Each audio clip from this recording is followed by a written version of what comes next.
Say, we hope you caught our Cheating the Wind show and it was useful information for your upcoming trip to Columbine and back. You know, we were kind of holding our breath as we put that one together because it was about as nerdy as it gets for us. It was a classic hottie episode. The words aerodynamics and Leadville seem like oil and water. So we hope we were still able to get some good information to you. You put the idea into context. And if we could expand just a little here, we'd like to add a little product suggestion to go with that show. Yeah, one of the things we mentioned was how a helmet can help you cheat the wind. So if you are interested in making your head protection perform better when it comes to aerodynamics, may we suggest the Laser Vento with Kineticore. Yeah, the Vento is Laser's top-of-the-line lid, and while it is their most aero road helmet offering, it does have vents, and it does have room to store your sunglasses in those forward-facing vents. In other words, it is closer to a standard helmet than it is to a time trial helmet. And we get it. Aero is not for everyone, but if you are hunting for a couple of watts here and a couple there, consider your helmet and consider the Laser Vento with Kineticore. Laser is part of the Shimano family, and to see their full lineup, go to lasersport.us.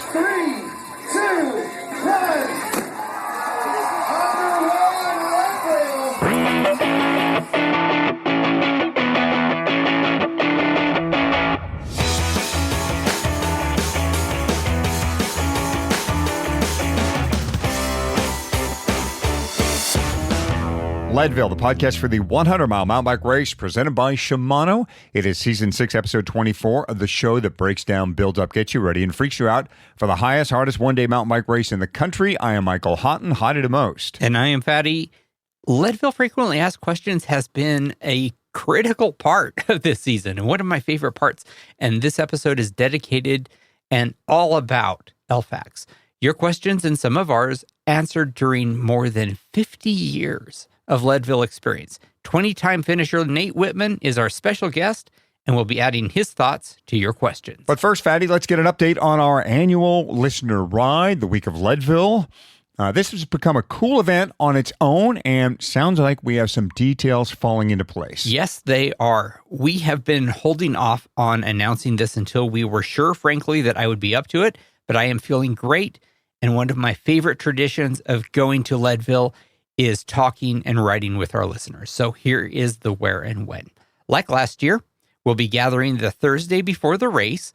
So Thursday, August 10th at 9 a.m. at the Ice Palace Park in Leadville. If you don't know where that is, Google it. And there's only one Ice Palace Park. Right. Like everywhere in Leadville, parking is limited. So if you can ride your bike to the park, please do so. Fatty and I will talk for a second, introduce our guests, and then we'll saddle up right out of town to the base of the St. Kevin's climb. Yeah, last year we rode partway up it. This year, I at least am going to try to keep my powder dry. We will flip around at the base of Kevin's and return to town via the famous boulevard, definitely a must-see before race day. And we're going to do this all at a conversational pace. I need to this year.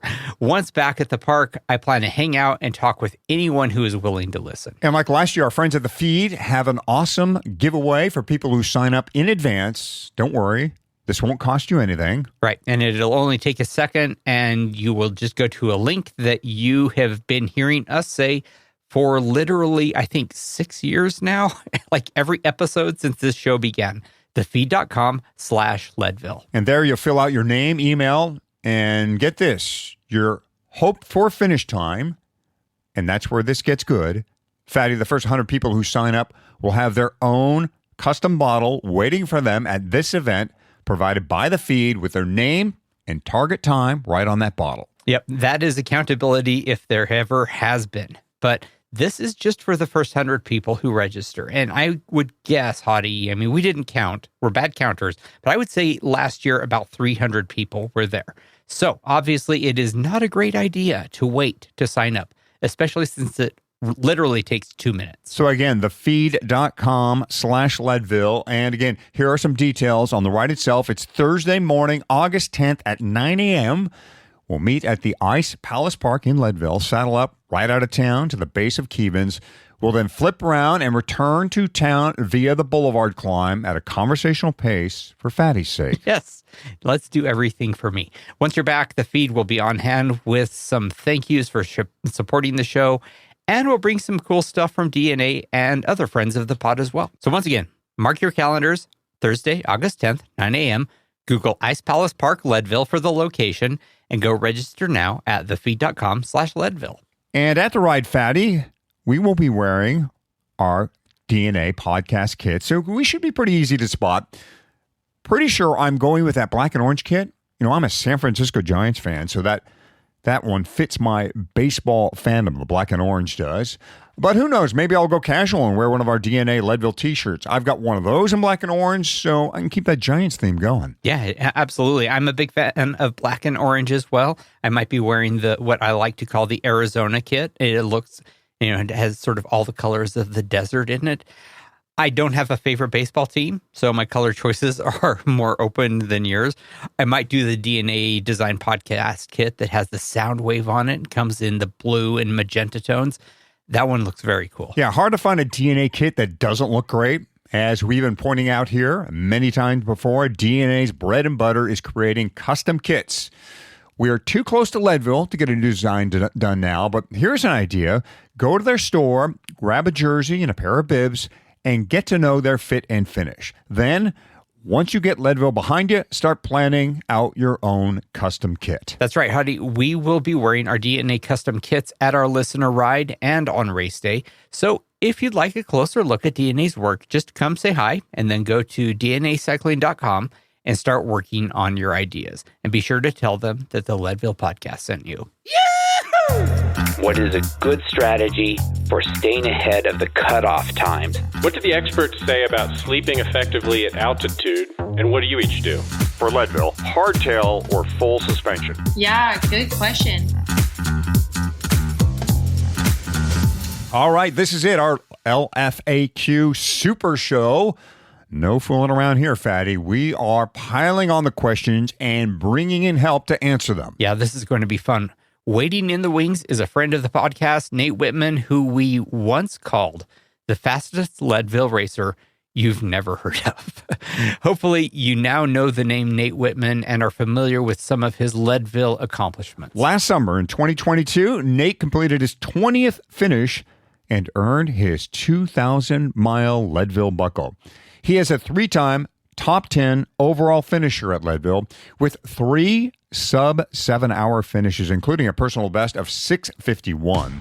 He is currently enjoying a streak of 12 consecutive sub-7-hour, 30-minute finishes at Leadville.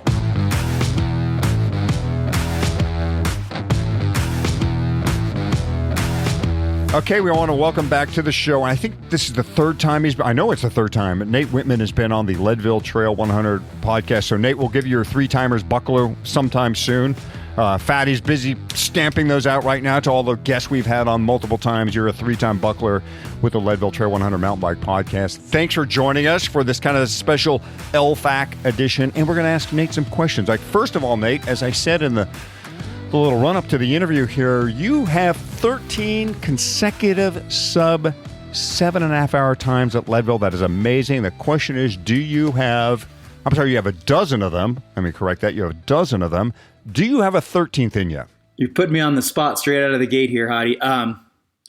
Yeah, I'm on a good streak. Last summer I finished my 2,000-mile buckle, my 20-year.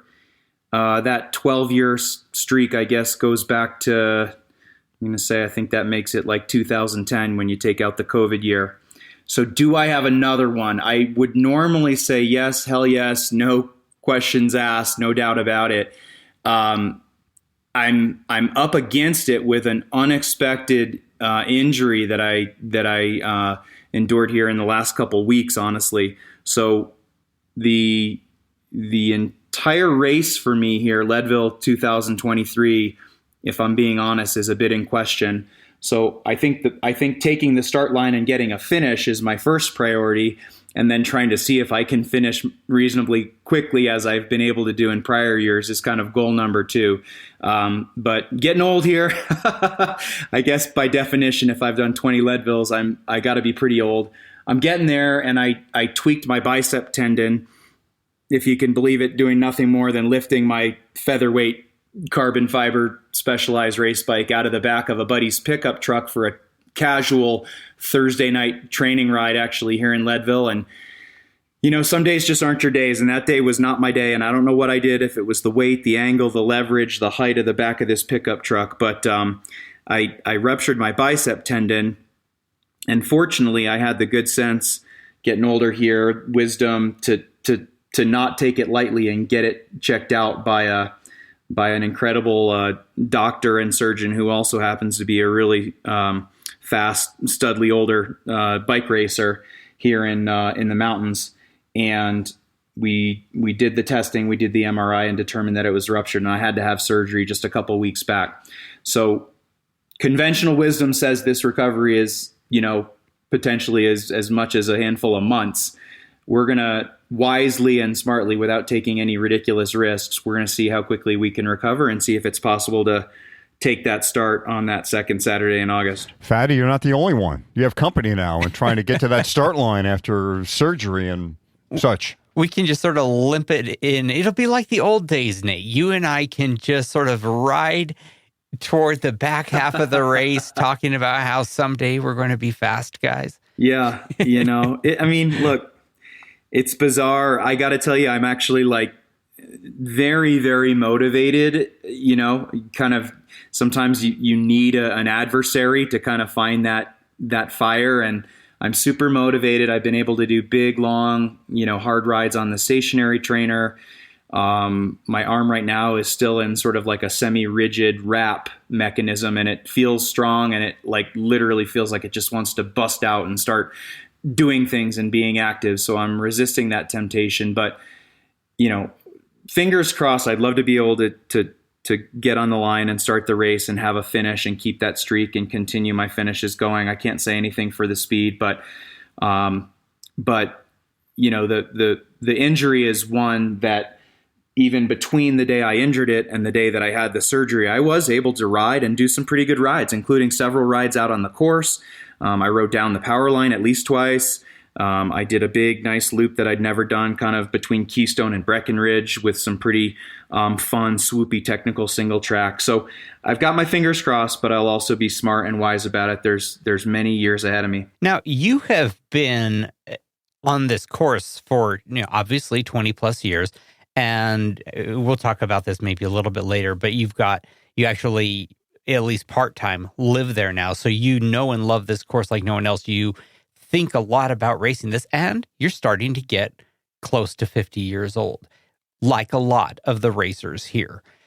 And you are having to think about whether a super light hardtail is the smartest thing for you to ride now. And that is going to be a question for every rider who gets older, doing this race either over and over or does it for the first time in their 40s or their 50s or in their 60s, right? So you're probably thinking more for the first time ever about what are some things you can do to make this race more comfortable while still not being so heavy or, cush that you're treating it like it's an enduro ride. What are the changes you are thinking about to make this race a little more comfortable this year? Yeah, great question, Fatty. And the injury has kind of inspired me to think a little bit more proactively and progressively about some of those things, because it's not just kind of getting older, but if I am going to be trying to do a decent run of the course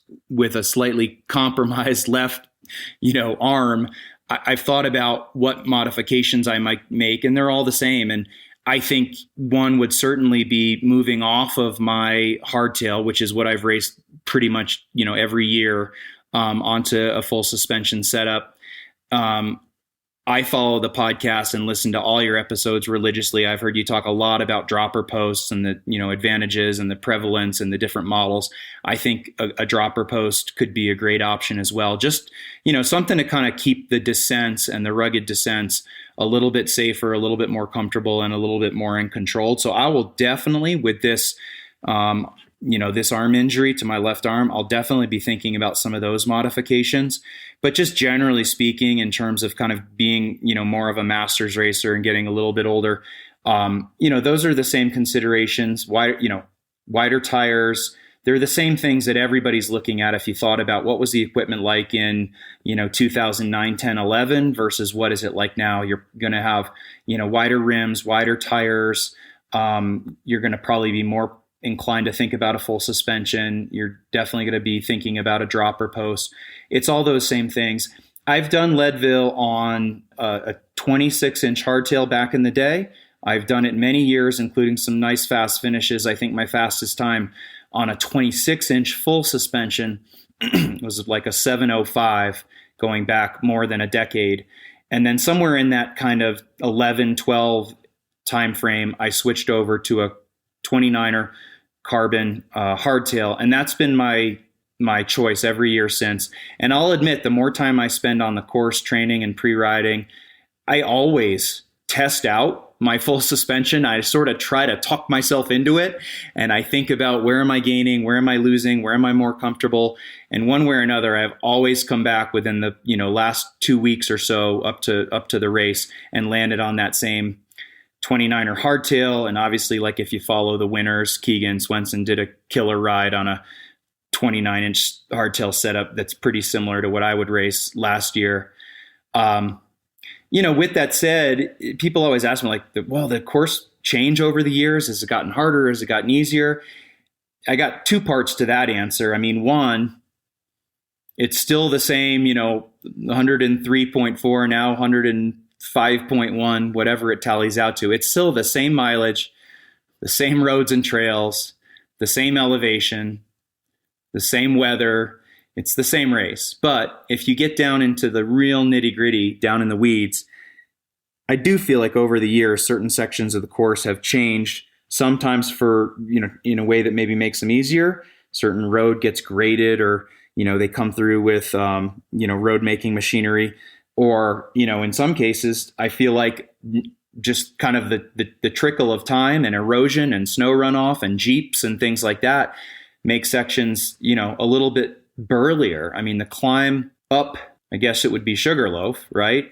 Like every year I come and check that out, and it just seems to get bumpier and bumpier and bumpier and bumpier. And you're riding on your hardtail, and your ass and your lower back are just bouncing up and down. And it used to be, there used to be a smooth line over here to the left, and now that line's gone. So you think about the right side, and that one's even worse. So we'll see what we do this year, but I've ridden most of my fastest times on the 29-inch hardtail, but I'm certainly considering, and as the bikes get better, I'm certainly considering that full suspension. We have more questions for Nate regarding his goals this year and his injury and how life's been going, but Nate has also agreed to come on and answer that is some of your questions, the Leadville Frequently Asked Questions, as we've been calling it this season. So, Nate, you're up. We're going to start asking questions. We'll look for some of your sound advice. And the first one comes from a regular to the show. That's Jeff Diefenbach. Jeff's a regular on our Slack channel, a great contributor there. And this is actually about the stage race more than it is about the Trail 100. He says he's going to be doing the stage race this year. He's done the 100 and the stage race both prior.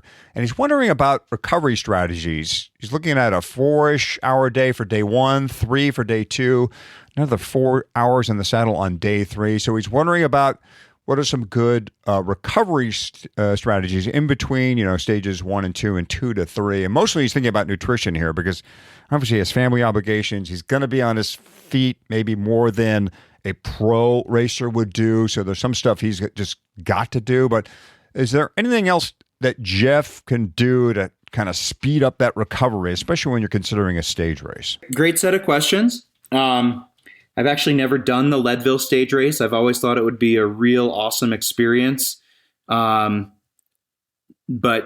it's it also falls 2 weeks before the race, which depending on where you're at with your training, that could be an awesome thing, or it could be too much, frankly. So I've never done that, but I certainly have done stage races, and I did La Ruta de Conquistadores now more than a decade back when it was actually a 4-day event. It has changed formats over the years. It's been at various times a 3-day stage race or a 4-day stage race, and I've done some others, and certainly in training. So yeah, I have some thoughts on that. I think it's what I would say is it's the same recovery principles that you would be thinking about just in general, kind of during a span of focused, regular training, obviously accelerated because you're trying to go hard 3 days in a row. I guess a couple things come to mind. And it sounds like, there's race and also family and kind of tourist plans, which certainly you have to juggle. But a couple things come to my mind. Certainly I wouldn't linger at the stage finishes longer than I needed to. I'd finish, I'd be excited. I'd say a few congratulations to folks that I'd been in and around and near during the race, but I would pretty quickly turn my attention straight away to recovery. I would immediately begin rehydrating and getting fluids in. I think generally a lot of people are familiar with the idea of some type of kind of a carb plus protein recovery drink mix, whether that's a shake that you mix up with your own home brew or whether that's one of the off the shelf products from, someone like a GU or a Hammer Nutrition. But I absolutely believe in all that, and I do that myself. Those would be my first two things. A third one, and I've heard this talked about on the podcast many times, is, and it's very handy there, especially down at Twin Lakes Dam, but I'm a big believer in taking a quick dip or a soak in, either the lake or one of the adjoining creeks. I like to do ice baths. I like to put ice on my legs. Here in Leadville, it's easy because almost anywhere you turn, you can find an easy creek that's probably flowing at 34, 35 degree ice melt temperatures off the Rockies. If you like that and that sounds relaxing and it's just fun, I would hop in and get my legs and body cooled off for, 15, 20 minutes. That's presuming it's a warm day like most will be. The stage race is going to finish kind of midday. It's not going to finish at 4, 5, 6 in the afternoon where it might already start to be stormy. So I would think about that. And then I would, tourist and family obligations notwithstanding, I would focus first and foremost on getting off my feet for a while. And do the walking and the sightseeing. If you want to check stuff out in town, walk up and down Harrison, do some shopping, get lunch. I would do that a little bit later. I'd get off my feet quickly. And then in terms of nutrition, I guess the only thing I would say is, the conventional wisdom is going to tell you, refuel, eat a ton. You got to go again tomorrow. That all makes sense, but I wouldn't gorge myself. I would eat a good, healthy, reasonable dinner with a lot of carbs and some protein and whatever foods you're normally used to eating, on the evening before a race or before a big training session. But I wouldn't go over the top. In those stage race sessions, those are not 7 and 9 and 12 hours. You're going to be out there for, maybe 3 hours, 4 hours. They're shorter. I would have a reasonable dinner. I would resist the temptation to think that you'd sort of earned duplicate calories and the right to go over the top. And I just have a nice dinner. And I always am a believer in an early dinner. I think that's going to help you get to bed better. And I think it's going to help with the bathroom scenario in the morning before the starting line. Yeah, early dinner. Totally agree. The one thing that I would add to that, I don't know if you have a set of these elevated legs, or there are other brands as well, essentially compression legs that automatically, just sort of do a leg massage. I have a set of those that actually have ice gel packs that are built right into them. I don't know actually if they do any good, but they keep me off my feet for about an hour. And That's true. That's a great excuse. If nothing else, it's a forced excuse to get off your feet.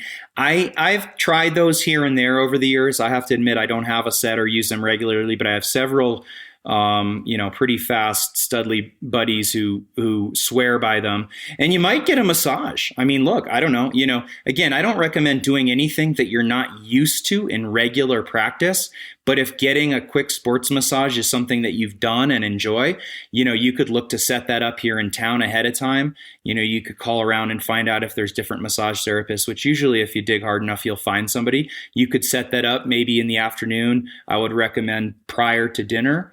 So that's an idea. And yeah, some of these different kind of recovery aid devices I really think are great. The different, reverberating, I don't know the technical term, but the massage guns. There are, foam rollers, old school style. Then there are foam rollers that have a big lithium battery in there. It will vibrate the heck out of you. I have all of those and I love them. And I like to do those right before bed, after dinner. I like to take a nice warm bath before bed, kind of rub my legs out and just kind of sweat some stuff out and then rehydrate. So all of those are things to consider.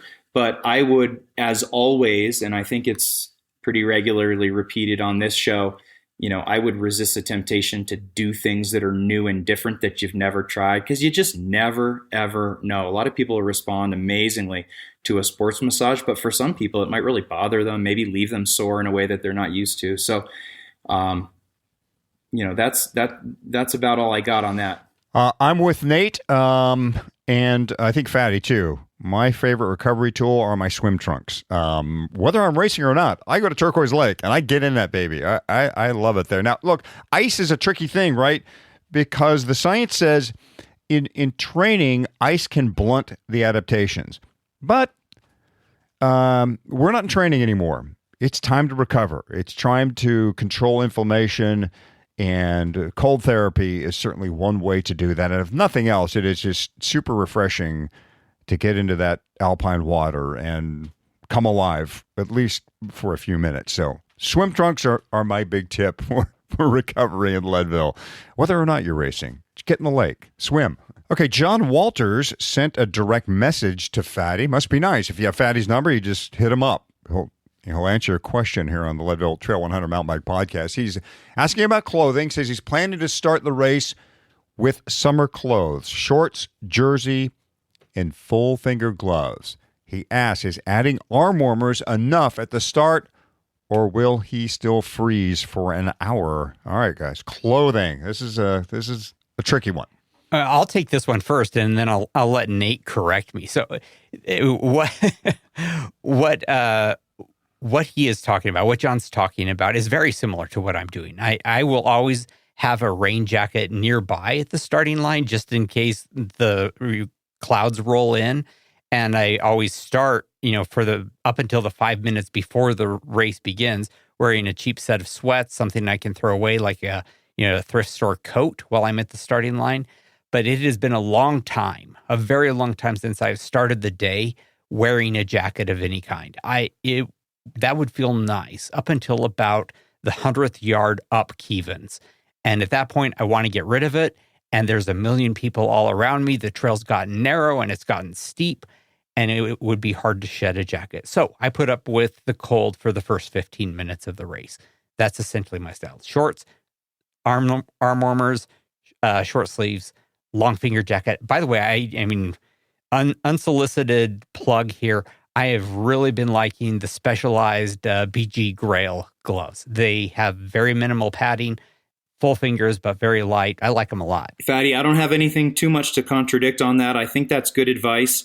I tell you this, you will not freeze for an hour because it'll be about 15, maybe 18 to 20 minutes absolute max before you hit the base of St. Kevens, and you'll be climbing. And even if it's 39 degrees, you'll be sweating.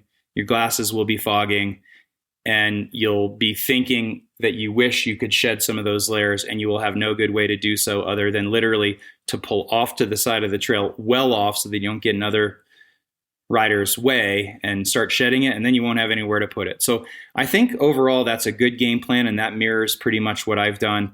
I think arm warmers would be great because they're easy to take off. You can roll them up around your wrists. You can kind of do, whatever.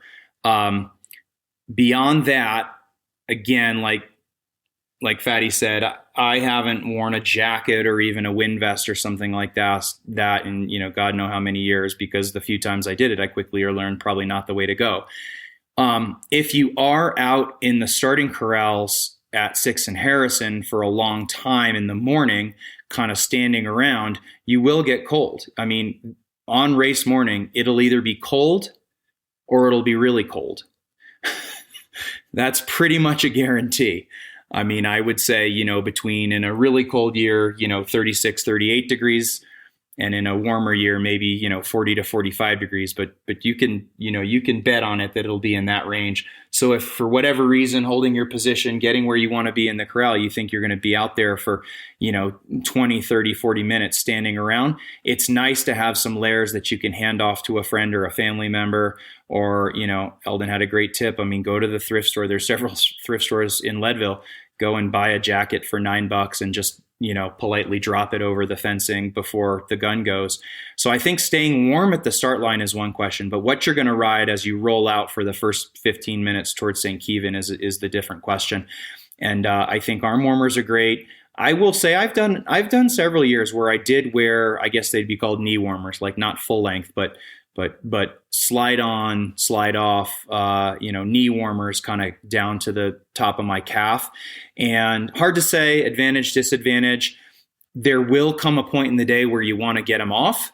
And depending on how your plan at the aid station, if your plan is to actually stop and put a foot down and interact with your crew and let your bike stop rolling, then easy. You just take them off. If your plan is to try to roll through the aid stations and get hand-ups without actually coming to a stop, then it becomes more challenging. If you're a skillful rider with enough, experience and confidence to try to get a leg warmer down and off your unclipped shoe, it's certainly not impossible, and I've done it many times, but, it's just something I would never recommend trying on race day. So I think arm warmers good, leg warmers, give it a consideration. And beyond that, maybe a full finger glove. That's also an item that can be changed later. You could wear a warmer full finger glove with half fingers in your pocket and change them whenever you feel like you want to. That's not too hard. So that'd be my advice. John, just stay warm at the start and, probably just tough it out for the ride out of town. You're going to warm up pretty quick. Nate, a question we've dealt with a lot here this season is the no aero bar rule now at the Leadville Trail 100. It's not only for the pros, it's for every racer. And, a lot of the folks, maybe they didn't use aero bars, but they used other things that are now legislated by this new rule. And I know you have too use these things as well, such as bar ends. You used to, I've seen you before, put bar ends, in other words, bar ends inboard of your grips and treated them almost like hoods on a road bike. So I wanted to get what some of your thoughts were. If you were healthy, right, let's throw away the elbow or the bicep injury for a second. If you were in good shape, what would have been your approach given this new no aero bar rule? A lot of thoughts and experience in every means and manner of trying to find alternative hand positions and aerodynamic positioning. And frankly, not so much for Leadville, but I've done a lot of the big gravel races. And, when you're doing those types of settings that have a mix of steep climbs, but long flats, sometimes in a pack, sometimes maybe isolated solo, it's smart to be thinking about it. Given the restriction, look, I think it's fine. I would applaud Lifetime Race Series for just taking some of these kind of iffy, questionable things that people, do, don't do, some do, don't do, have an opinion, and just making a rule. As long as everybody knows what the rule is, then we just stick by it. I think for the vast majority of athletes at Leadville, thinking about like a true aero bar setup is probably like not even on the top 10 or 20 things you should be worried about. When push comes to shove, there's not that many places you can use it. The places that look flat, like where you would want to get aero, they're just rugged enough to make it dangerous to kind of get your elbows out there in aero pads and have very low control on the bike. And there's a good chance you're going to be riding a line with other folks. And when you are, you sure as hell aren't going to be, second, third, fourth wheel in a pack of 10 guys trying to get down into an aero tuck. Enough on that. Given the restriction, what, if anything, would I do differently? Not much. I think that by just kind of natural comfort and shifting things up, there are a lot of times where you might just grip kind of the inner part of the bar on either side of your stem. That's an easy way to change the hand position and get a little bit narrower. If you're going to do that, should you consider wrapping that with some bar tape or something to give you a little bit of, I don't think the shock protection is really what you need. What you need to think about is just actually grip, because a carbon bar against a sweaty hand, that could be pretty slippery. Now, if you have gloves, takes care of it. But I think that inboard position is fine. I know when I ride, I frequently end up kind of with the fat part of my palm resting on the bar and my fingers kind of spread out over the top of my brake lever. It's just another place to put your hands. You got more control than not gripping it.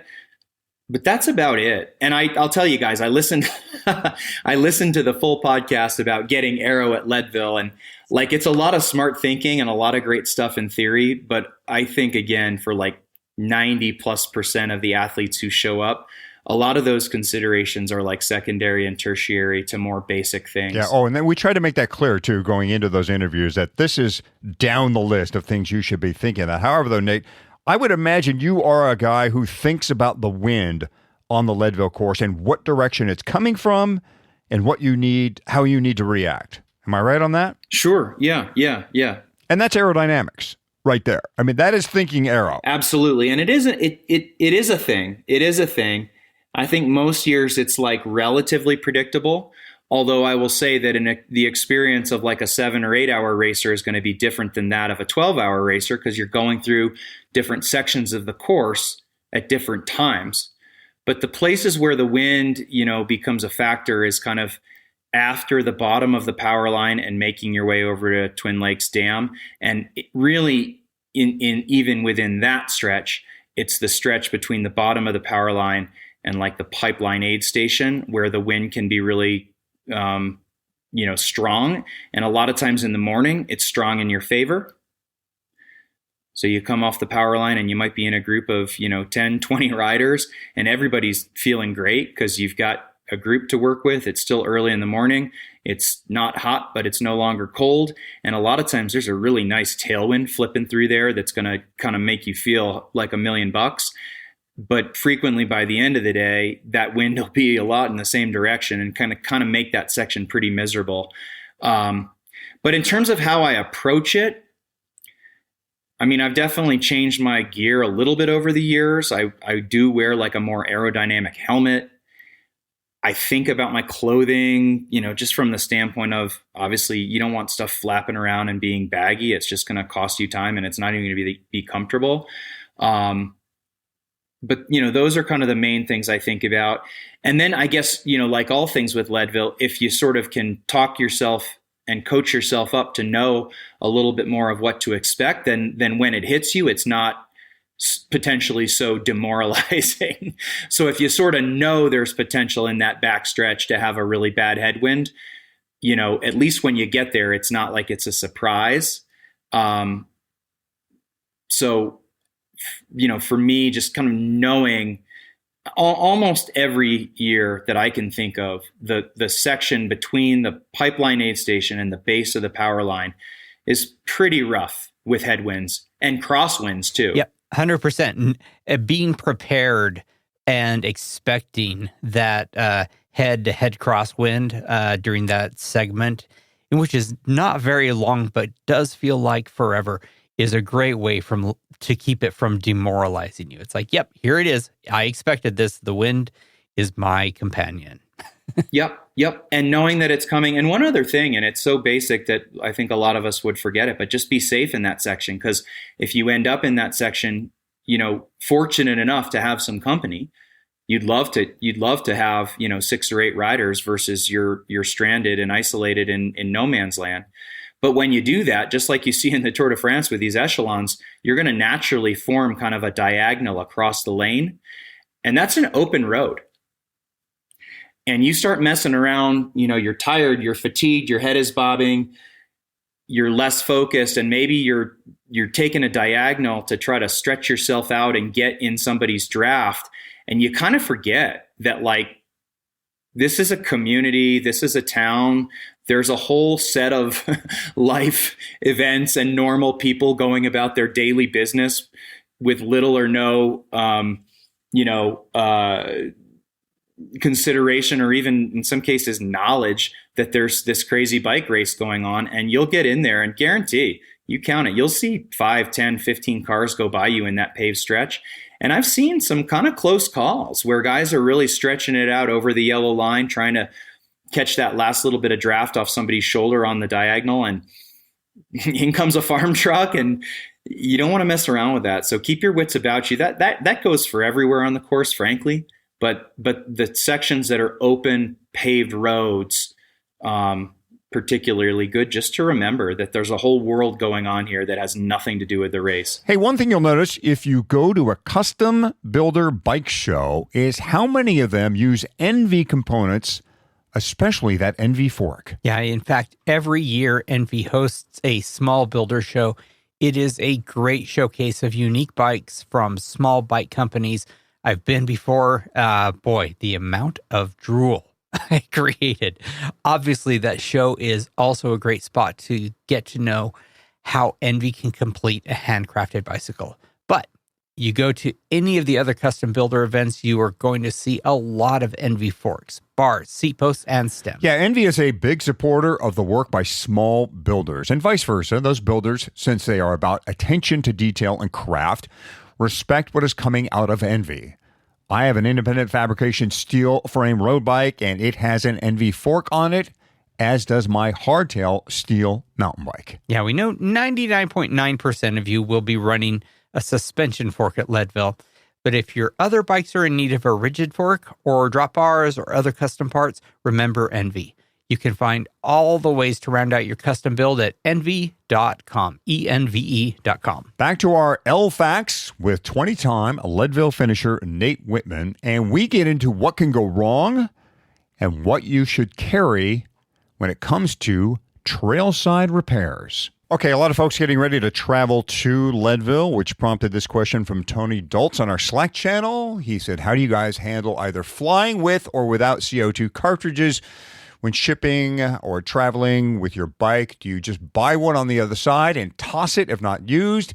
He says he always carries a small pump, but thinking about carrying a CO2 inflator instead for Leadville. Yeah, and nothing wrong with bringing the inflator with you. There is something wrong with bringing the CO2 can with you. You just don't. So, yeah, you buy some new ones, and then before you leave, you either give them to someone at the finish line or you drop them off at the bike shop and say, hey, here's a tip or something. I mean, you don't get to take those with you on a plane. Personally, I've really cooled off on CO2 in the last few years just because I feel like I have about 70% success with CO2 inflators, where I have 100% success with my little mini Silca pump. So that's what I'm using now. I'm done with CO2. Also, I don't like the waste. Yeah, pretty basic logic. There's a couple great bike shops in town. Leadville, BC Casa, Cycles of Life. They know. They're not oblivious to the fact that 1,500, 2,000 racers are descending for the weekend. So between, the expo and sponsors and the bike shops here, bike shops between, presuming you fly into Denver International and have to drive up, there's any number of sports shops and bike shops and other places. If you want to be double safe, just grab your best inflator, tuck it in your toolkit, fly with it, and buy the CO2s if you want them when you get here. And yeah, just ditch them, give them to a rider, give them to a kid, give them back to the bike shop as a freebie. No sweat there. I actually think, Eldon, you just touched on the interesting part of the topic of CO2 and inflators, which is like, make damn well sure you know how to use your inflator and how it works. Find one that you like, test it out, make sure you know exactly how to use it. And if you have one that you've never used and you're thinking, God, what a waste, I don't want to blow a $3 CO2. The time and cost and investment to come to Leadville is sure a hell of a lot more than the $3. So blow a CO2, fill a tire, make sure you feel good about it. And the best inflator is not necessarily the lightest inflator. It might be something bulky and ugly, but if it works, it works. Makes a nice segue question from Rob Bergstrom, who would like to know what else you two guys carry to deal with mechanicals, trail side mechanicals? So what do you have in the seat bag, essentially, besides the CO2? 80-90% of the things that can go wrong involve your tires. Flat tire, torn tire, cut tire. So you got to have a way to inflate the tire, whether it's a mini pump, whether it's a CO2, you have to have a way to inflate it. If you absolutely want to make sure, come hell or high water, that you get your finish without having to look a little bit a little bit foolish on the side of the trail, begging for things from other riders, who, by the way, will probably mostly stop and give it to you at some point, but that's not the best protocol. You probably want to have an inner tube, because no matter what, you'll come to a scenario where you will not be able to, fix a puncture of a tubeless tire, or a tube tire for that matter, without a tube. Sometimes it just comes down to the good old fashioned tube. So way to fill the tire, a tube. A multi-tool. Hopefully before the race, you're checking your bolts, you're checking your bottle cages is a killer. That's one where you never think about it, and then all of a sudden the bottle cage is rattling loose. But you're checking your bolts and everything, but you just never know when something's going to go loose. Or maybe you take a crash and your brake is out of position, your bar is out of position. You want some type of a multi-tool that's going to let you adjust any of the bolts, any of the parts on the bike. Of course, you're going to need whatever the Allen key or tool that extracts your wheel for the axle. That's a must. The only thing that I would add to that is I always bring 2 tire levers. I know some people who can get a tire off a rim without any tire levers at all. I apparently am not one of those people, and do best if I have 2. Tire plugs, make sure you have a bunch of them, know how to use them. Anybody who's raced Unbound will tell you, oh yeah, I used like 5 tire plugs today. It can happen at Leadville too. They're quite effective now. They've gotten a lot better too. I like the Stans Dart, but the Dynaplug works well. Tire plugs definitely, and a boot. Carry a boot with you, or, a goo wrapper works. I like those park boots, though, even though, well, the sealant can create kind of the slimy mess, so I don't know anymore. But be aware of how you're going to boot a tire should you get a significant slash. Okay, tire issues brings up another great question, and something we have addressed before here on the show. We've yet to get Nate's opinion on this, and Marvin LaVenter wants to know, do you run tire inserts for Leadville? Yeah, Marvin. No, so I personally do not, and I haven't run them, honestly, other than a few test runs in training and just for fun to check them out. I haven't really converted over to that. I know a lot of people really swear by it and think it's a great way to go, and I wouldn't begin to advise against it for sure. I think in my case, it's a little bit of, go with what you know. Maybe a little bit of old school weight weenie fear of, extra rotational weight. In the grand scheme of all the mountain bike and gravel and endurance events across the face of the planet that you could go do, is your risk of flatting at Leadville higher, lower, about average? I don't know. I guess I'd argue it's probably a little bit lower than the norm, just because of the nature of the surfaces and the terrain types over the 100+ miles. So, for what it's worth, I haven't run them, but I would never say that I would advise anyone against them. Yeah, I think that is like a lot of things that we are going to see more and more of as they get better and better. Like you, I haven't really used them. In fact, no, I'll be more explicit. I've never used them at all. Just haven't tried them yet. But the tech is pretty compelling. And eventually, I think it's going to be kind of as odd to hear about someone who isn't using inserts as it is now to find out about someone who's riding with tubes instead of with sealant. Okay, thanks, Marvin, for that question. Yeah, we did run a poll last season regarding tires and tire inserts, and we found that of the 250 people that responded to our poll, only 10 said they would run inserts. So yeah, it still seems to be a minority. The aggressive rider, the really aggressive rider, probably still should consider them just to prevent those dreaded pinch flats on the likes of the Sugarloaf descent and so forth. All right, Nate, we've gotten a lot of questions about what to do. How should we get ready? And a lot of folks seem to geeked up and ready to do that. What are some of the things you've seen over your time at Leadville that can sneak up and really bite us if we're looking the wrong way? Heidi, that's a great question. And I've told you guys many times, and I've been on the pod previously, but more than that, I'm a fan and I'm a listener. And every new episode that comes out, I right away make sure I've got it downloaded so I can get it offline, and I listen to them while I train, and it gets me really pumped up for, yet another year of Leadville.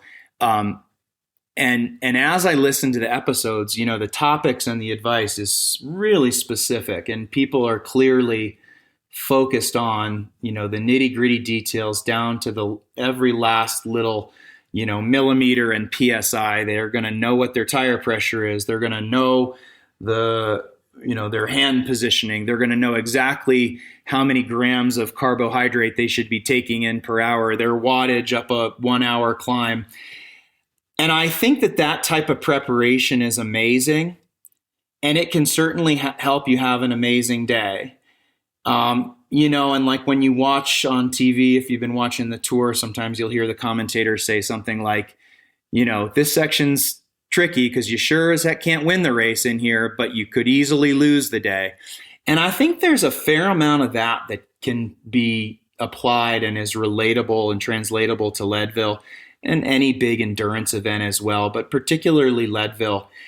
It's kind of like if you've ever had some big grand adventure.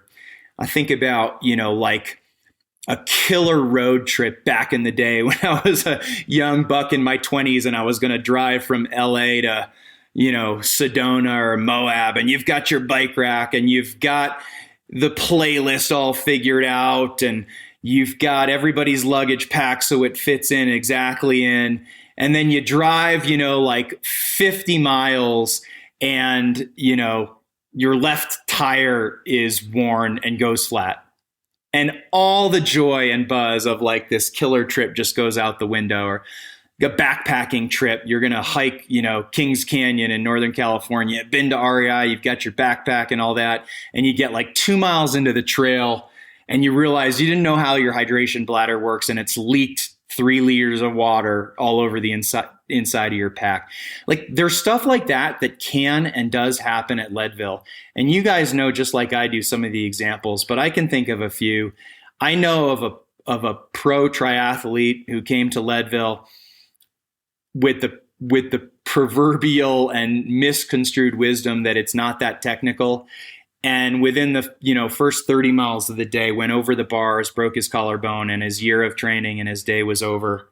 I can remember a pro female cross-country racer, a really high-end, top-notch U.S. women's mountain bike athlete who went down in a musette bag handoff failure, where coming through the aid, and I'll intentionally not name any names here, but coming through the aid station at Twin Lakes Dam, had everything figured out. They were going to do a Tour de France style handoff of the musette, and the handoff didn't go well. The assistant either didn't let go in time, or somehow the shoulder strap got wrapped in the bar, and that was the end of this lady's day. So stuff like that happens. I'll tell you, I haven't had many, if any, crashes at Leadville, but my worst crash, actually, to kind of poke fun at myself and show that this stuff happens to us all. My worst crash in all my years of Leadville came from a water bottle mishap where I was fatigued. I wasn't thinking. I was thirsty. And I went with my right hand to grab the bottle out of the front of my 2 cages right before the trail took a 90-degree plus bend and dropped in elevation quickly. Basically a quick turn into a sharp shoot. And I had the water bottle in my braking hand, and in the heat of the battle, I panicked and I started trying to shove it back into the cage, and everything went wrong and I went down. And I did manage to pull myself out of the dust and finish, and actually had a great finish. So, anything's possible, but I didn't need to have that crash. And I could have done anything. I could have kept the bottle in my teeth. I could have tossed it off to the brush. The one thing I couldn't do was freak out and try to shove it back into the cage when what I needed to be doing was braking and steering down this little ripper of a descent in a pack of 6 or 8 pro level guys. So that stuff happens. And I would say that if you did a poll of people who didn't have the day that they're hoping for, whose day didn't go as planned, and you ask them why, a high percentage of the answers are going to be these types of things. It's not going to be, well, I was I meant to run 22 PSI, but I actually ran 26. It's not going to be, well, I should have worn full finger gloves and my hands got really cold. Those will make a little difference. Those are not going to ruin your day. It's these like sneaky, I call them like, code orange, like caution sign, these sneaky little caution sign sections or instances that can happen. And I would say the things that I do to try to prevent that is I try to anticipate my own fatigue and the complexity of high speeds on dirt surfaces with other riders around me. And I try to kind of like take it slow. So to the example of the bottle, like I'll do a water bottle in 3 discrete motions. I will literally coach myself and say, hand. Okay. Teeth. Okay. All right. We're good. Drink. Okay. Okay. Close cap.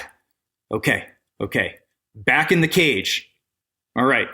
All right. We're safe. We live to fight another day. It sounds ridiculous, but like I actually mean it when I say I sort of talk myself through these things. Some of them are personal, like your bottles and your clothing and your handoffs and all that. Some of them are dictated by the course. So like there's a tendency on the easier sections of the course to kind of relax. One example I'll give is like coming off of the single track in the middle section as you're sort of approaching the dam. You come off that single track and all of a sudden you're on like a paved road. It's like, okay, God, whew, here we go. You take your eye off the ball, you blink for 1 second, just anything can happen. Another athlete can do something, a car can come, a squirrel can come across the road. So at this elevation, at this distance, with this level of fatigue, like anything is possible, and just keep your head on a swivel, be thoughtful, use your brain, anticipate that your brain is fatigued and maybe not at 100%. And just be really careful and thoughtful about every move you make. 100%. The 2 places where I have seen racers who needed to be taken away in an ambulance were both between Pipeline and Twin Lakes Dam. On the least, and I'm not talking about the single track part either. I am talking about on wide gravel road where you are able to turn your mind off for a second and, suddenly you're riding and then you're sliding. You got to stay present every second in this race, and we all race stupid. So like you were talk about, I also talk myself through specifically when I'm on my about to pull into the crew. I say to myself the 3 things that I need, and I say it over and over and over, and I say it aloud because I am racing stupid. And I need, I need to practice and be prepared for everything. Being as present as you can and sort of talking yourself through the most obvious tasks is a smart idea. Fatty, that's really smart, particularly like the piece heading into the aid station. I'll tell you something that probably happens all the time. I know I've done it. Something's wrong with your bike. Shifting's not quite right. Your tire's going soft. You took a spill and your bar is slightly cockeyed.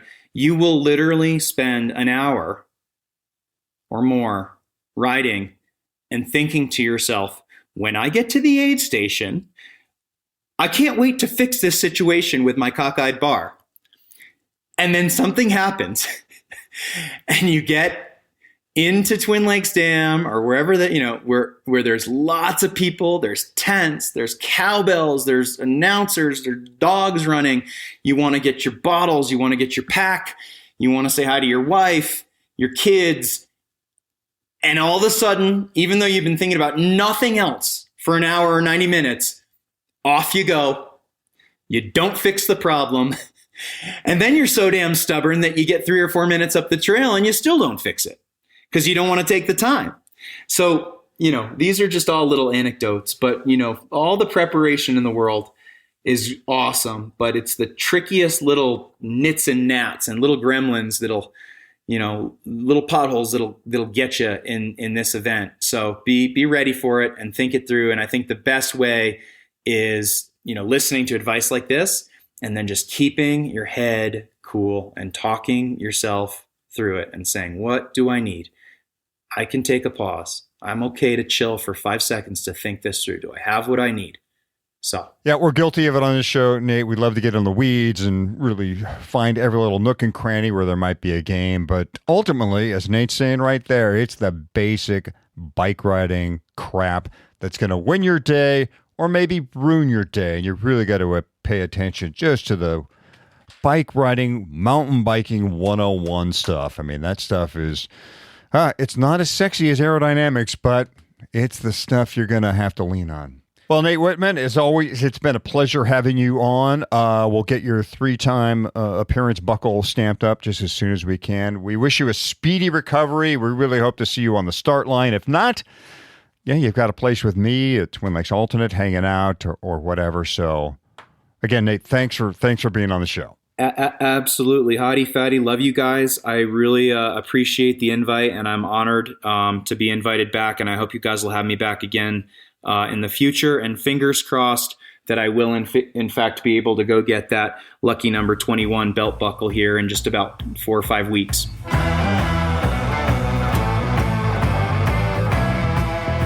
Thanks again to Nate Whitman. You know, Nate has some other fantastic finishes at races not called the Leadville Trail 100. He has a top 10 at La Ruta in Costa Rica, a win at Rebecca's Private Idaho, and he won the 40-plus category at Unbound. But Nate's first love is Leadville, so much so that he now has a home in town. Very nice. I love Nate's thoughtful answers and the way that he thinks about this race, not from his front of the pack perspective, but from how most of us should be looking at this race. We might get a few more LFAQs in this season, so keep them coming. At the very least, you should be on our Slack channel, leadville.fm/Slack, a great place to exchange ideas. It's always going on there. Yeah. If you like this show, please go to wherever you listen and give us a 5-star rating, write us a review, and to see all the ways you can find this independent show, it's leadville.fm. Good luck in your riding, racing, and recovery. Thanks for listening, and we'll see you at the starting line.